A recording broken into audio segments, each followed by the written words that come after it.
What's up, everyone? Thanks so much for watching. I want to talk a little bit about how to bill for your wig business. So when you're starting your business, I know the first thing you're thinking is probably some type of cash system that makes it super easy and accessible for clients to be able to pay you. But I want you all to think long term. We need to start with some type of software. For example, when I first started out, I started using PayPal, but not just PayPal. There's a business PayPal, and then there's like a PayPal Here app where people are able to tap their card and they're able to use their credit card or debit card to pay you with that service, and it goes directly into your PayPal account. So I started with that. There's also a software called Square that you can use where you can actually type invoices and bill clients based off of what you sell them. So if you're selling a 20-inch middle part with jet black color, you can itemize the invoice and process it through PayPal or Square. And now, of course, I'm on Shopify, which I don't love their invoicing processes, but the reason why I stopped using Square is because I needed a website that could track my inventory. And with tracking the inventory, they're able to, as people purchase in store and online, the inventory is able to decrease. Versus when I was using Square, it was great for invoicing, but I didn't have a website with Square. They do have a website feature now, but at this time, I felt like Shopify was going to be something that was better for my clients to check out and purchase. And then they had a POS system, which is a system where they can actually tap in store. So it was better for me to do it that way now. But of course, I see you girlies doing Cash App, Zelle, cash only, and another avenue that you want to look at or think about is longevity. You want to make sure that when clients are coming to you, you can stick with the same prices. And if you have a price increase, you can show them what they paid last time and then explain to them the price difference. I feel like as you get better, as you learn more about the industry, you will feel like you're more professional when you have certain systems and processes in place. Especially when you grow to where I am, where I have a physical store location. I want people to feel like this is a real store, like a Burberry or Chanel store. I want to have a checkout system that my assistant can assist them with after I finish showing them the glueless wig experience. So these are things that is gonna be important for your growth.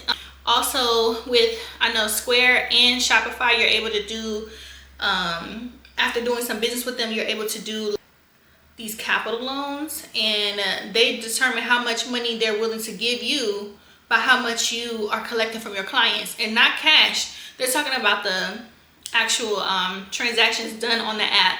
So at any given moment, I can go into my Shopify store and take a Shopify capital loan. What that does is, if they're offering me $5,000, I'll get the $5,000 deposited into my personal bank account, well, my business bank account, and then they'll turn around and as people purchase from me, they will take a percentage out to pay the loan back. So it doesn't feel like, and I never receive the money, it doesn't feel like it's an actual loan. So I actually prefer those loans more than or over a business loan where you're paying a long-term payment for the next 30 years. Well, with the Shopify and the Square capital loans that I've taken in the past, it almost felt like as if they didn't give me the money, because it was being paid back gradually. So it's paid back within a year or 18 months, and there's no interest on it.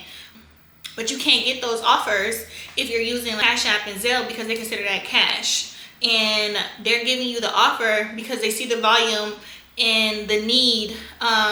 Well, they see the volume that you're producing by how many customers are using that system, how much revenue you're bringing into your Shopify store.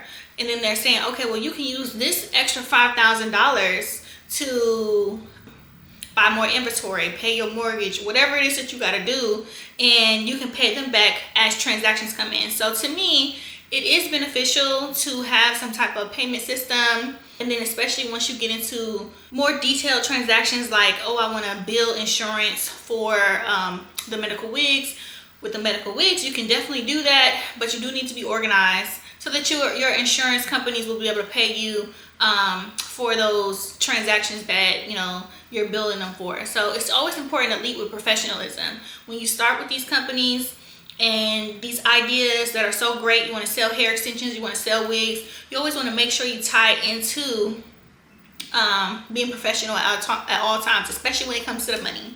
Even when you're down to like getting investors or people that saying that they want to buy into your business, you cannot tell them, oh, I'm cash only and I don't know how much money I made, because there's no systems in place. We need to know where the money went, where the money's going. Always make sure you have your business account, and make sure that you're professional.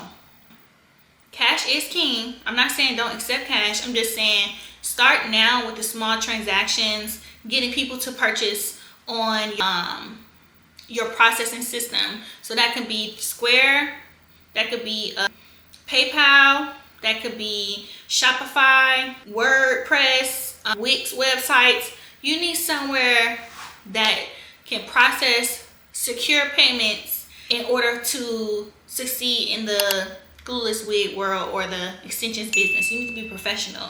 Let me know if this is helpful.